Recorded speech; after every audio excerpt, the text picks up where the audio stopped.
Welcome. Good morning, I should say. Welcome to the Primetime event at Bethel University. I think we know what names bring out the crowd. We know it's going to be good. I just have a few announcements. I'm Diana Magnuson. I'm on the steering committee or the board of the Friends of the Library, and our president is here, Eric Gossett. But he's given me this privilege of welcoming you. Three announcements. The Primetime at Bethel University's library mission is to encourage lifelong learning beyond the classroom for the entire Bethel community, and it's a collaboration of the Friends of the Bethel University Library and many other offices on campus. On Thursday, March 1st, I think that's next week, we welcome Jessica Samons, Alex Cockett, and Ruth Nelson as they share a talk about teaching presentation entitled Increasing All Voices in the College Classroom, In-Class Strategies for Including English Language Learners. So you want to be here next Thursday for that. And today we have a really special event. We have Dr.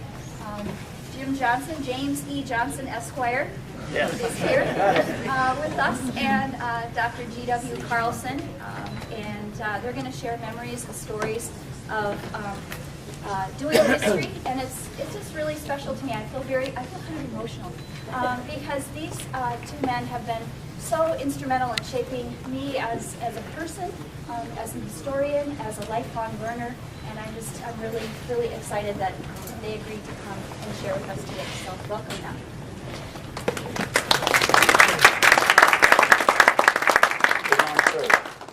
I got to introduce you. The topic that we sort of agreed upon is the issue historian and storyteller. And I know no better model of history as storyteller than Jim Johnson. Because if you took his classes back in the 1960s, that's all it was. But he told great stories. Story time with Uncle Jim. You either went to story time with Uncle Jim, or you went to Dr. Seuss with Jerry Healy. Those were the two things that kept you alive going at Bethel back in those days. So I've interacted with Jim. We sort of looked around a couple of questions that I could ask him to think about before he came. And the three that I gave to him were, if you were going to ask all your students who've taken your classes, what were those three stories that you most wanted people to remember? What would they be? And the second issue is, what do you remember about the stories around Bethel that helped define who we were and are? And where do we go as historians in terms of encouraging people at least to value the concept of story past presentism? Namely, do other people's story in the life of particularly the church matter? I'm going to spend the period after this looking at the story of John Woolman, who was a major hero of mine. But I'm going to make an argument that the stories of people in Christian history can help you become a better Christian today if you value them, but you got to know them. And I think that's a very instrumental thing. I told Jim I would start with a quote from a person who is a dear friend of ours, Gordon Johnson. Sorry, commercial break. Sorry. From our sponsor, I was supposed to say that after this event, we're going to have a brief meeting with the friends, really brief. Because Eric's in charge, that means 5 minutes or less. So a meeting of the friends. If you'd like to become a friend of the library, it's a great opportunity for you. If you're already a friend, you should stay. After that, then you can talk to these gentlemen and ask them questions. End the break. All right. Sorry. Gordon, late in life, wrote a book he should have written early in life. Because I think it's better than our church as an expression of who he is. The book that he wrote late in life, in his 80s, was entitled, I get the You got too many papers. Got too many papers. Was entitled, we'll get it right here, Making God Known Through Story. And the thesis of the book was this: what is most important is that the Christian life is creating of one's own unique story, shaped and understood by the story of Christ. The Bible is not a systematic theology. There are minimal expressions of abstract doctrines in a philosophical framework in the Bible. The discovery of teachings about God is observed in, and this is his quote, the stories of women and men as they are confronted by God in the midst of their human activity. What is seen are truths coming through the human situation. Jim, how on earth did you get out here to Bethel? And I understand that you were the person who was coming out to be a good Swedish conservative historian. Is that true? Sounds right. Yeah, okay. So, how did you get to here? Well, my name is Johnson. So, Carl Lundqvist figured he had a real live sleeve on the hook down in Ohio where I was teaching at the time. And I think when he looked at me with my black hair and who I am, he said, Swedes have either changed or he's not a Swede. I don't know which it is. But I need to start by talking about my colleague on the left. G. William Carlson came to Bethel as a student in 1961. I came to Bethel as a freshman professor in 1962. And I had him in class in my basic American history, where he had a crew cut. That was the fashion then among the young men. A very happy face. He was always seemed to be smiling.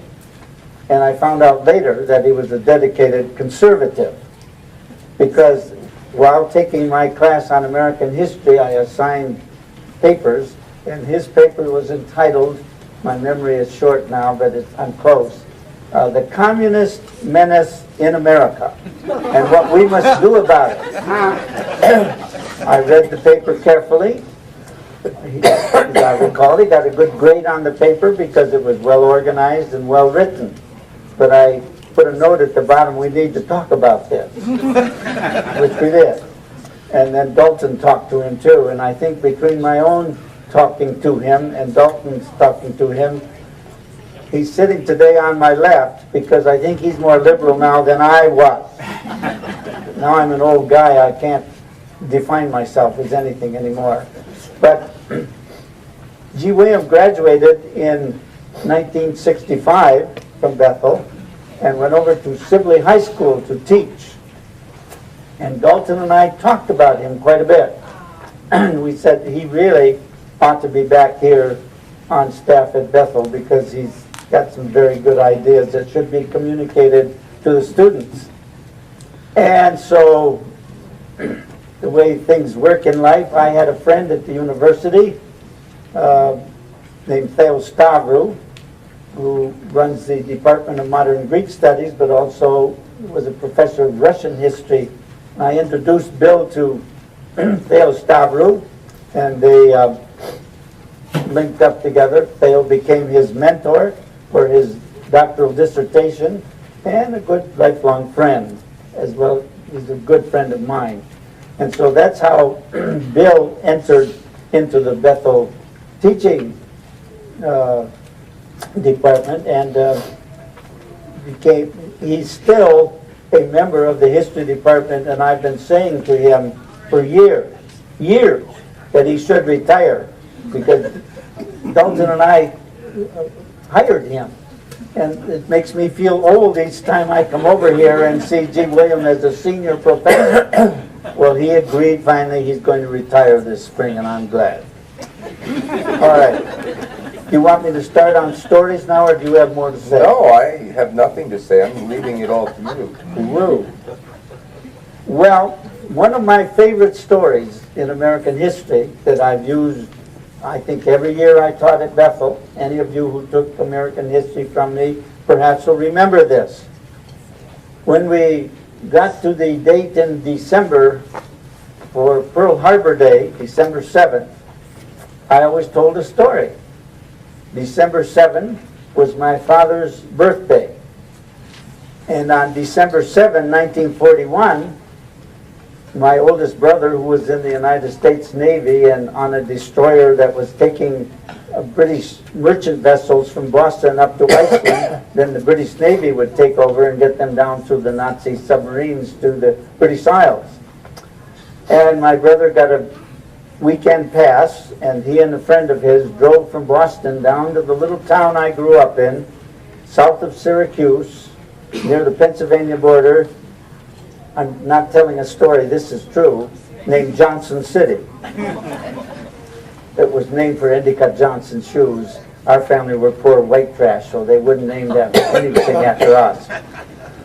Well, I can tell you so much about that day. I can tell you the menu my mom served because it was my dad's favorite food, and how we all were glad to have my brother and his friend home.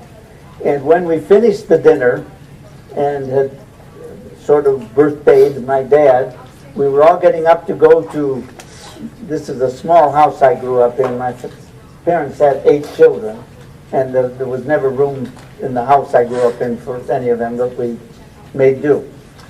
And we were heading toward the living room to carry on some conversation when my mom said, "Everybody be quiet." Well, if my mom talked that way, you were quiet. Nobody argued with my mother.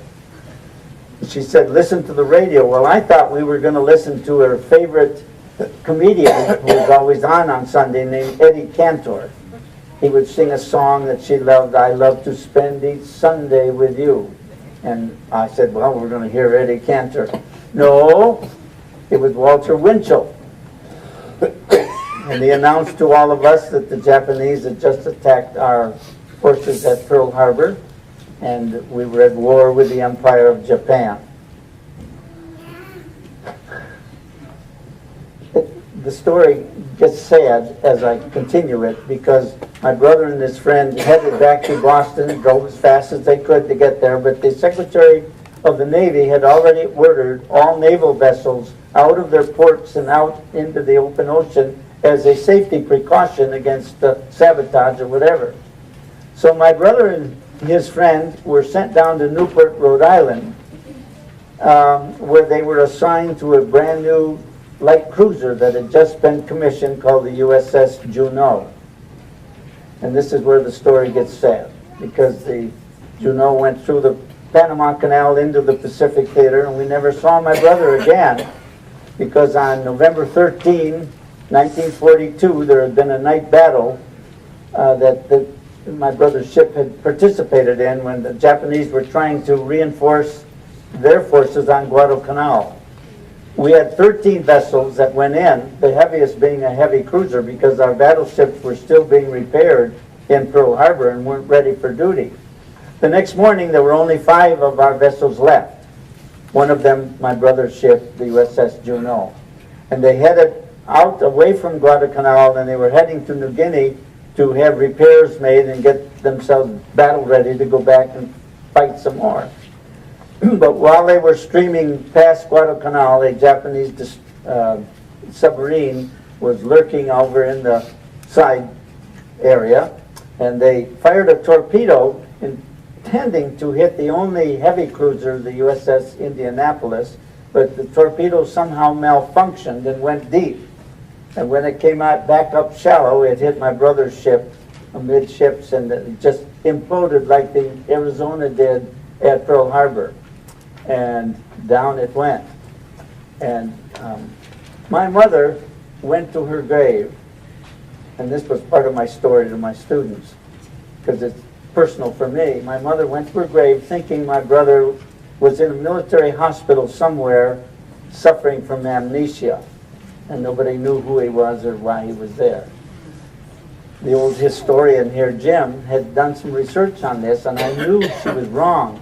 But my smart wife, who was a lot smarter than I was, I didn't tell people this at the time, but it's true, said, Jim, leave your mother alone and let her cope with the life of a death of a son in the best way for her. If it suits her and if it's working for her, leave her alone. Well, I was smart enough at least to listen to my wife, because I knew she was smarter than I was. And so both of my parents went to their grave not knowing, but there was a follow-up story I'm not going to tell you now, but there was just a major Navy screw-up about getting those men out of the water and somewhere safe. It was a full week later before any ship, and it was a PBY that went back to see what was going on at the scene of the battle and where the ship had sunk. There were only 10 survivors in the water who had lasted that long. And most people think it was sharks that took all of those men, but it was really the hot tropical sun. And some of them got so thirsty they tried drinking seawater, which is deadly. And my parents didn't know that, and I was glad. But that's my favorite story. You must have heard that. Yes, you should remember that. We had to write it on our test to legitimize the fact we had Absolutely. been in your class. Good story. True story. You another one? Well, this is not so much about American history, but I was telling G. William that when I was teaching at Youngstown University in Ohio, a musical group came down from Bethel, headed by Sheldon Fardig, and a man named Q.T. Smith from the speech department was the man who was making the pitch for the churches to give their money on the students to Bethel. And I was living in Ohio, teaching at the university and directing a choir at a conference church.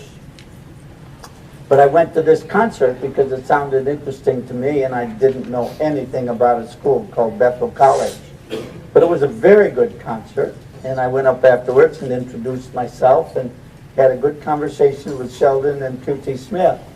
Well, when they came back to Bethel, they reported to Carl Lundquist they had a real live one down in Ohio, a Christian teaching in a university, directing a choir at a conference church, because at that time, a man named Durf Fagerstrom, who was teaching American history, wanted to transfer it over and become college librarian. So Carl Lundquist approached me about coming up and interviewing for the American history job at Bethel. Well, G. William knows I wasn't very enamored about teaching in a Christian college. I'm not going to tell you all the reasons about all of that, but I wasn't. But it was, again, my wife who said, Jim, you at least owe it to them to go up and interview, and then you can base either an acceptance or a, say no to it on the basis of information. Well, that made sense to me. She was always, again, smarter than I was. So I came up and interviewed. Well, G. William knows the cast of people that interviewed me. The older faculty will know. There was Wally Pete, Durf Fagerstrom, Claude Stipe, David Moberg, Cliff Larson, who was the dean, a woman named Betty Tutton. Whoa, that's folks, you younger people don't know what a high-powered committee that was. And I went back to Ohio and said to my wife, I'm not sure I want to teach there, but I'll tell you one thing, they have some very good faculty members, better than perhaps the ones I was associating with at Youngstown University. Well, the upshot of the story was we both decided it was the right thing to do to come up to Bethel. But we had bought a home, the first home we ever owned. I won't tell you the price because you young people say that's a lie. No homes could be that cheap then, but it was an expensive home for us at that point in our lives. And we decided to leave Youngstown. The steel mills were shut down and we had to move when the economy was down, and we couldn't sell our house. So when we finally got up here, the realtor called me and he said, I can sell your house if you'll accept a lower price. And I said, well, what are we going to do? How much? It was $3,000 less than the price we were asking just to get out of it, breaking even. But I said yes because we didn't have any choices. And we sold the house, and at that time, $3,000 was a lot of money for a Bethel faculty member because the annual salary was probably $5,000. The upshot of the story is I went to one of my first faculty meetings, and a newer faculty got up and said, "Praise God, we're here because God answered prayer. We said to God, if you'll sell our house at the selling price that we need, we'll see that as a sign to go to Bethel." And he sold the house and came to Bethel. When I went home and I said, "Lou, we used the wrong strategy."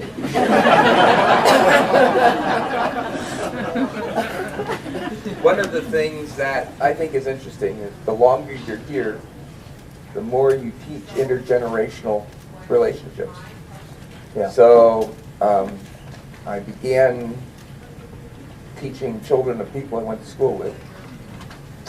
I began teaching children of people I taught.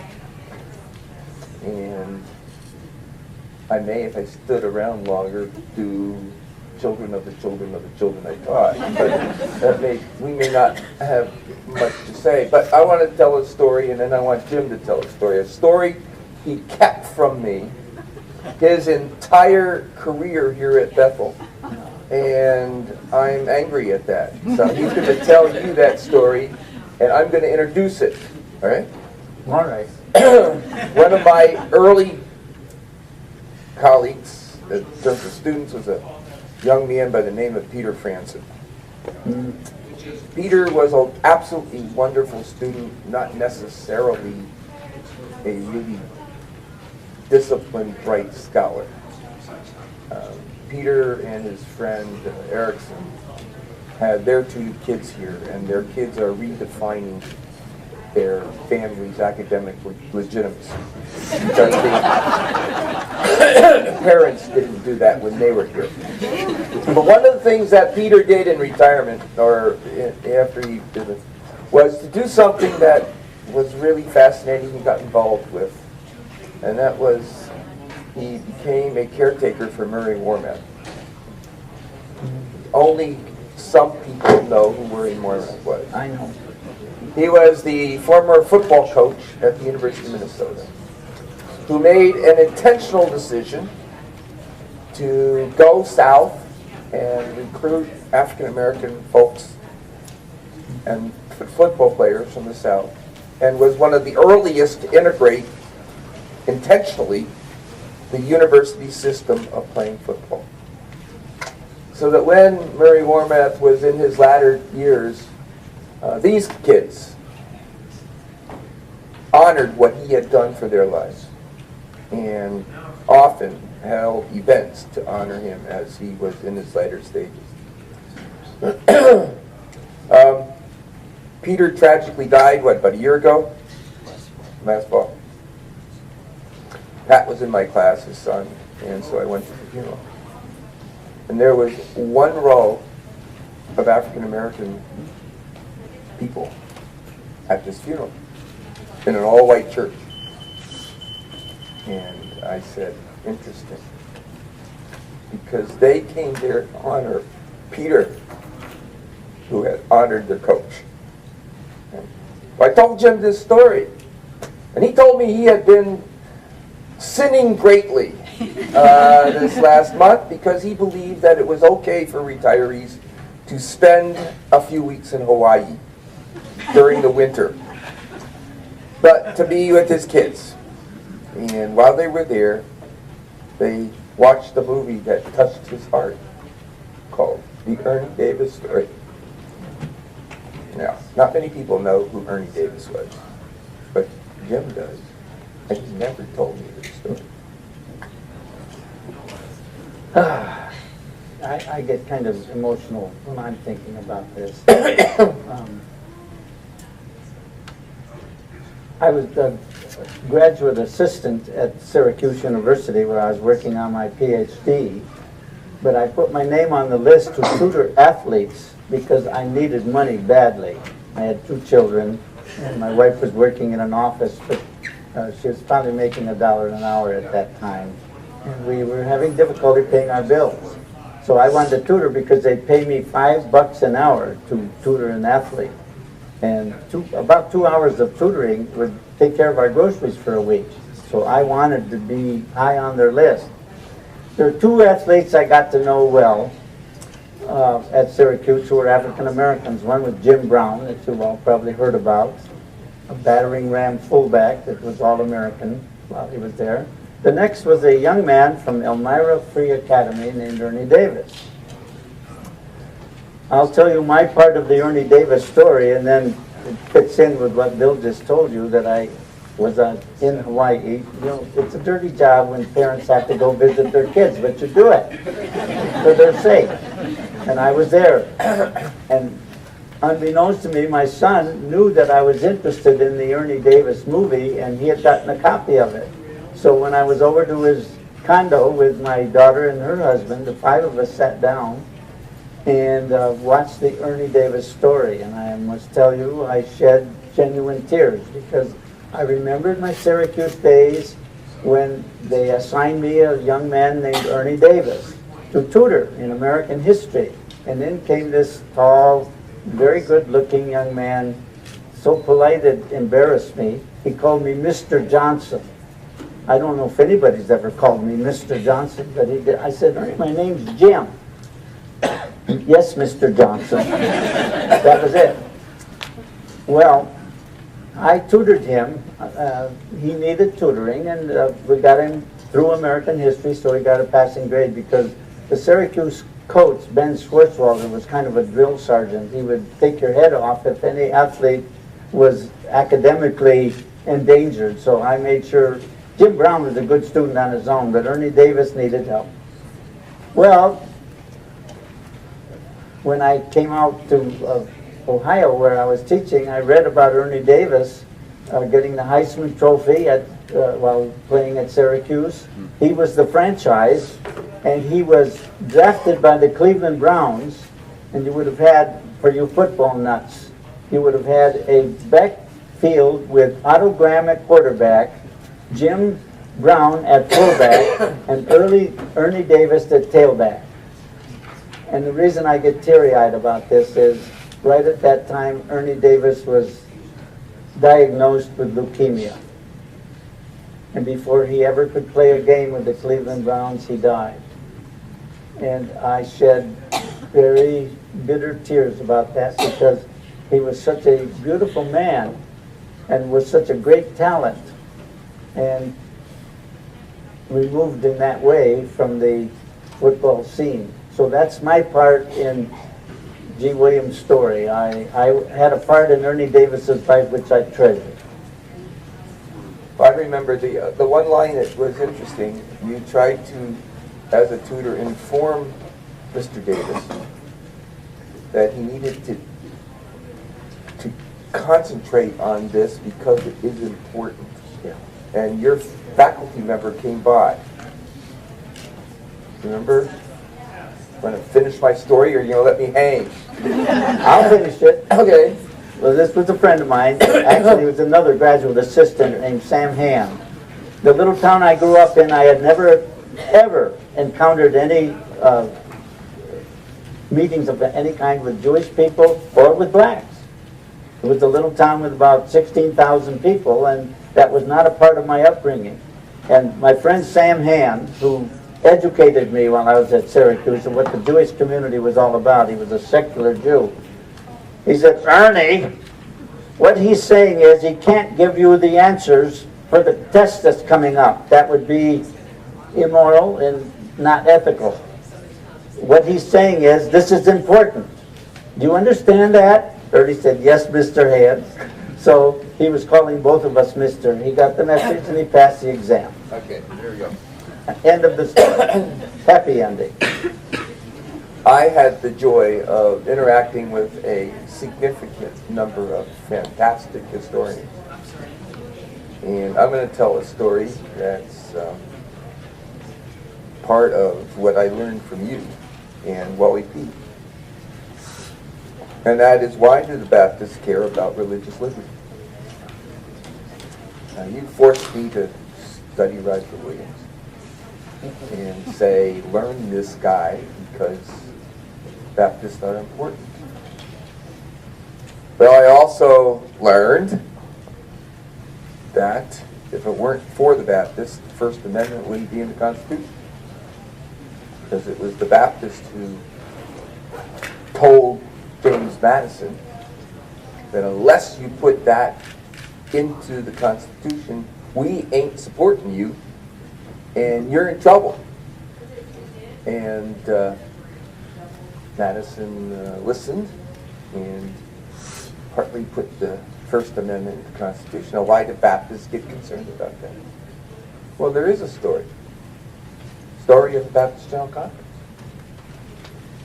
And if you go back to our history, F.O. Nielsen, who got converted, was baptized, decided he was going to establish a Baptist church in Sweden. And the Lutheran State Church said, you can't do that. And they arrested him. And they tried him under the law and convicted him of violating state law and forced him to leave. And he came to Iowa, and he came to Minnesota, along with other groups of folks who were Swedish Baptists. Now that story isn't told very much, because no one who honors our heritage will ever challenge the legitimacy of the need for the religious liberty and the separation of church and state. It's part of who we are. Well, I had the opportunity about 5 years ago. Virgil Olson said he was too old. Would I join this committee of Baptist historians who were going to celebrate the anniversary of Baptist history in America? He said, would you be my representative? I said, all right. I guess. So I started going to these meetings. And I didn't realize there were as many Baptists there were. And I was a troublemaker from the start of these meetings, because the guy who was heading it was a fundamentalist Calvinist person who decided to ignore any ethnic Baptist groups. So we were off on a bad start from the beginning. And so we moved through this thing, and finally he wanted to have 5 major presentations on Baptist creeds. And I said, you can't do that. First of all, there are some Baptists who don't like creedal Baptist barriers, including me. So I'll give you 2. But then I want one on missions, and I want one on the First Amendment, and I want one on civil rights. So he went up the wall, formed a little small group, tried to persuade them that I was off the wall. I won. They didn't want to do missions because some Calvinists don't believe in missions, since everybody who's going to be saved is predestined. But so I switched the title a bit. It's called The Internationalization of Being Baptist. They didn't like the civil rights thing because that's too new, and they were really into it. So I decided I would do one on Baptist influence in American history from the post-Civil War period until World War I. Okay? And guess what? We could deal with gender issues. We could deal with social and economic justice issues. And you know what? This is the time of the origins of the African American Baptist churches. Ha, ha, ha, ha. And they bought it. All right? So, and I got to deliver that one. But The person who was called to deliver the First Amendment one was a man by the name of Ed Coste, who is probably the American historian of early Baptist history in our. He was older. We did the thing in a church in Carlson, South Carolina, the first Southern Baptist church in the South.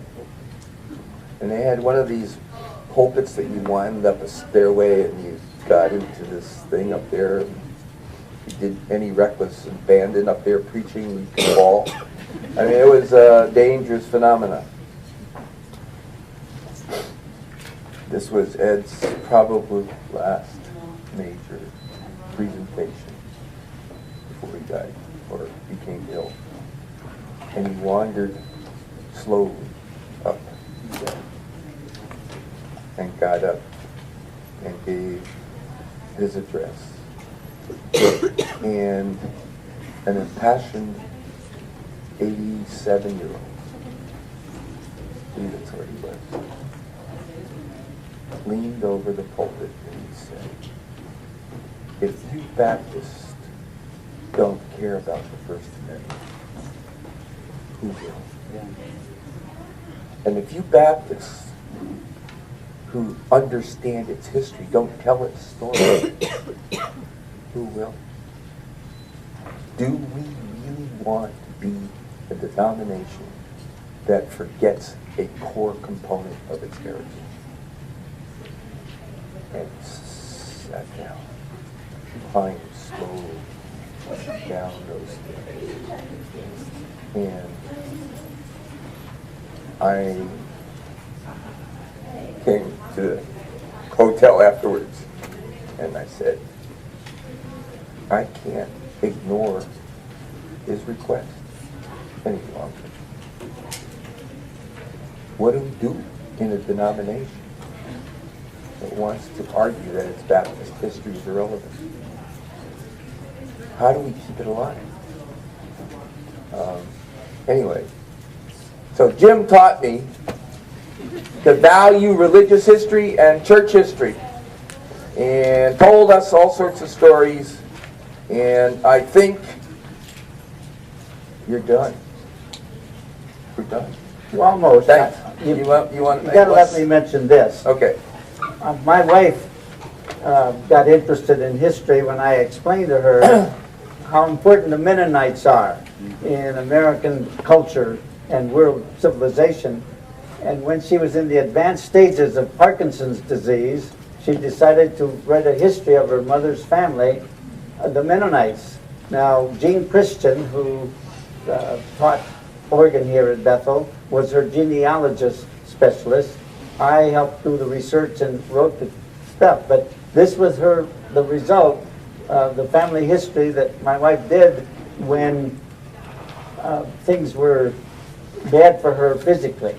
I also should mention to you a story I didn't tell, but I invited a nun to come to campus when I was chair of the convocation committee to talk about Vatican II. And I said, how will I know you from the other nuns? And she said, well, I'm a nun who's kicked the habit. And I said, well, then wear a rose between your teeth so I'll know who you are. And when she arrived, I went up and said, sister, I think you and I, and she said, I've asked 3 other men if they were Professor Johnson. She says, I think they thought I was propositioning them. One other thing you students should know, Jim, William, and I know, and then Eric can take over. You can walk from our old campus, from the history house we were in with our offices, over to the main building across from the, yeah, there we are. That was our history department, to the main building, and where the administrative offices were. Go downstairs where Margaret Anderson ran the coffee shop. Believe this is true. Coffee was 5 cents. Homemade cinnamon rolls were a dime. For 15 cents you had coffee and a homemade roll. True story. Done.